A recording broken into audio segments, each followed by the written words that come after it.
We're here with Audra of Nemu Nemu. And Audra, are you ready for my first fabulous question? Yes, I am. It is. How did you get started working in comics?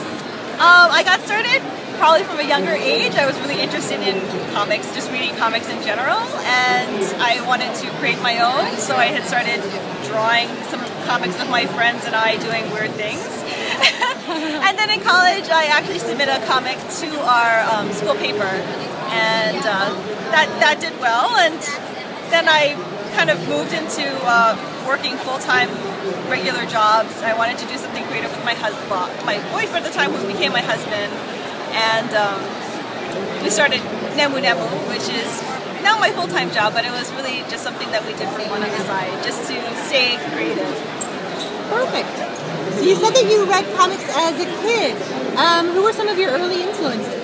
When I started reading comics, let me think, who are some of the ones I read?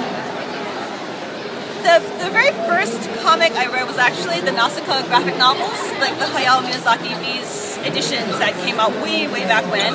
I had some friends who were big fans of Ranma Half at the time, and they were still in Japanese at the time when I read them, but then they finally started translating them through V's.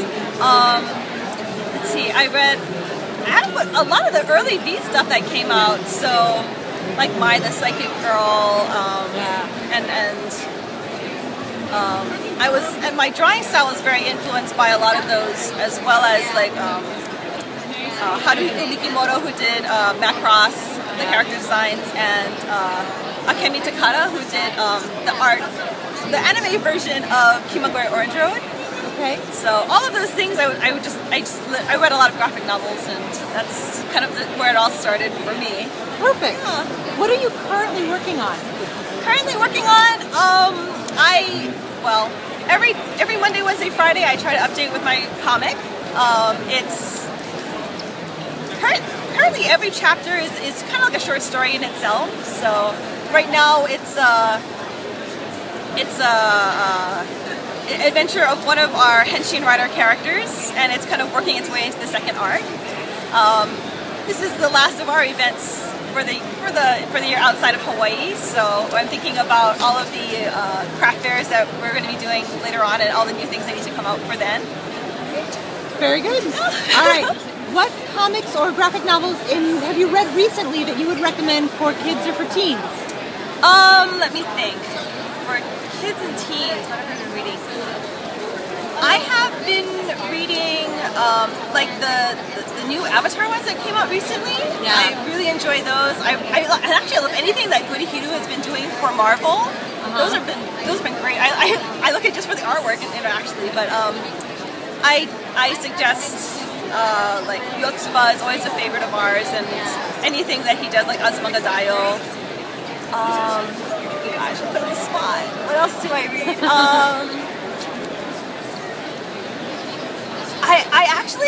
I suggest Twin Speaka. That's a favorite of mine. I really love that series. Like She's Sweet Home. A lot of those vertical books are amazing, they're amazing books. Yeah. I love them. They're so well done. I read all of the Tezuka stuff, so like Blackjack is a really good series, and I was just starting to get into like Princess Knight. And I can't wait for Unico to come out later on. Kickstarter to go. I know. So gosh, can you think of any others? Kids graphic novels that we could read, because I know off the top of my head. Oh, flash over to Scott here. There's her lovely co-worker and husband. Yay! Did you mention that one already? Oh yeah, like the first second stuff. So Anya's Ghost was really good. I recommend that one. Yeah. So much stuff right now. Very good. Yeah, so much stuff. All right, so my last question, and I'll throw this out to both of you. Okay. If you were stranded on a desert island and can only bring one book with you, and it doesn't have to be a comic, and say you're going to be rescued, you know, you don't have, it's not the last book you can ever read. What book would you bring with you? Go ahead. For me, I would bring Lloyd Alexander's The Book of Three. I really like his series. Either that or The High King. Those are my two favorite, like the first and last. Yeah. Very good. Scott, what do you think? I'd probably bring Dave Sims' Cerebus High Society, that huge Bible book that he came up with. Wow. Yeah. All right. That would take you a while to get through. Yeah. Yes. Very good. Thank you guys very much. I'm glad you stepped up, Scott. That's awesome. All right. Thanks.